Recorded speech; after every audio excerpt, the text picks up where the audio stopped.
Welcome to Odia tutor classes पिले आज video रे आमे इंग्लिश रे केमिति 100 रु 100 आनी पारिबा ताहा सिखिबा ताकू सिखिबा को हेले पिले मु जहा भी कहबी ताकू मने रखिबो सेही प्लानिंग रे जदि तमे पढिलो देखिबो निश्चय तमे फुल मार्क स्कोर करिवो। फर्स्ट कथा हला पिले जहा भी पोएम अछि ताकू गोटे साइड लिखि देबो एवं जहा मध्य प्रोज अछि तमरो गोटे साइड लिखि देबो। तापरे कोन करिवो ना सबु पोएम प्रोज रे थिबा राइटर को ना को मन रखिबो पिले कारण राइटर को ना मध्य एमसीक्यू रे तमरो आसी जाउछि 1 मार्क आसी जिवो इजीली पिले। तापरे जो टॉपिक को तुमको रिवाइज करबा को अछि हमें तारो फर्स्ट सारांश पढ़ी देबो।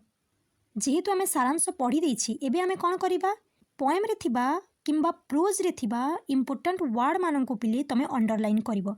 जेमति कि ए पोएम रे ए फर्स्ट स्टैंजा रे पिले things bright beautiful, creatures great small, things wise wonderful, God made।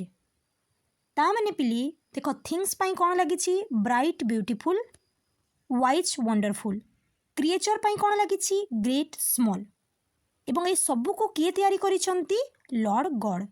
A process रे पढ़िबो ना तुमे देखिबो सबू लॉन्ग क्वेश्चन मध्ये तुमे लिखि पारिबो। 50 मार्क रो तो पिले तमर ऑब्जेक्टिव आसी जाउछि आ 50 मार्क रो सब्जेक्टिव रु देखो तमर जो प्रोज अछि से प्रोज रु पिले दुईटी क्वेश्चन रहितिबो 5 मार्क रो तुमको जे कोनसी गोटे क्वेश्चन करबा को पड़िबो। जेमति कि पिले एठी देखो क्वेश्चन अछि give an account of 100 drum festival.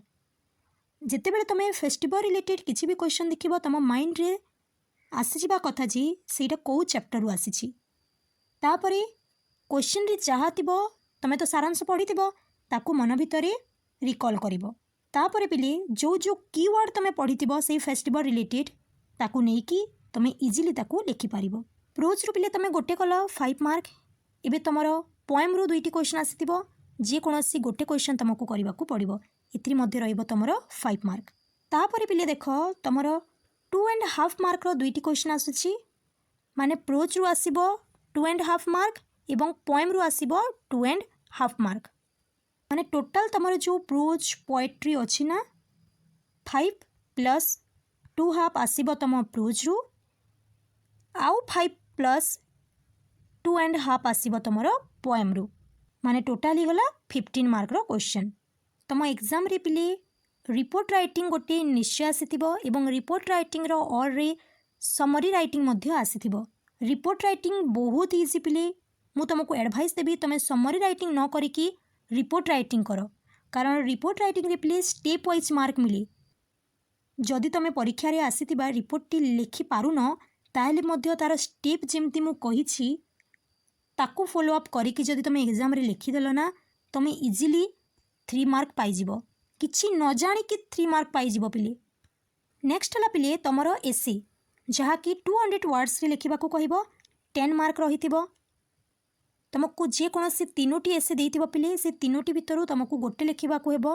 बहुत पिला कोन करंती ना टेस्ट पेपर रु एसे को घोषिकी एग्जाम रे जाइकी लिखि दियंती से माने भाबंती आमे पूरा लिखिछु ठीक से आमे 10 रु 10 आनिबु ना पिले भूल कथा। तुम एसे कोन लिखिबो ना तारो आंसर मध्ये सेठी अछि देखो जदि हमको योर हेडमास्टर ऊपर रचना लिखिबा को अछि ताले हमको कोन सब लिखिबा को अछि तांकर नेम लिखिबो एज लिखिबो अपीयरेंस लिखिबो qualification his relation with student, staff and guardians, his duty, discipline, responsibility, your attitude towards him and her। एतिके टॉपिक ऊपर ही तुमको योर हेडमास्टर ऊपर एसीटी लिखिबा को अछि। नेक्स्ट पिले तमरो आसीबो ट्रांसलेशन माने ओडिया रे देइछि तुमको इंग्लिश रे करबा को पड़िबो। जेमती एठी गोटे पैराग्राफ अछि पिले जदि टोटल पैराग्राफ को तुम इंग्लिश रे ट्रांसलेट करूछो 10 मार्क पाइसिबो। नेक्स्ट हला पिले तमरो एप्लिकेशन राइटिंग एवं ता और रे थिबो तमरो लेटर राइटिंग तुमको जे कोनोसी गोटे करबा को पड़िबो।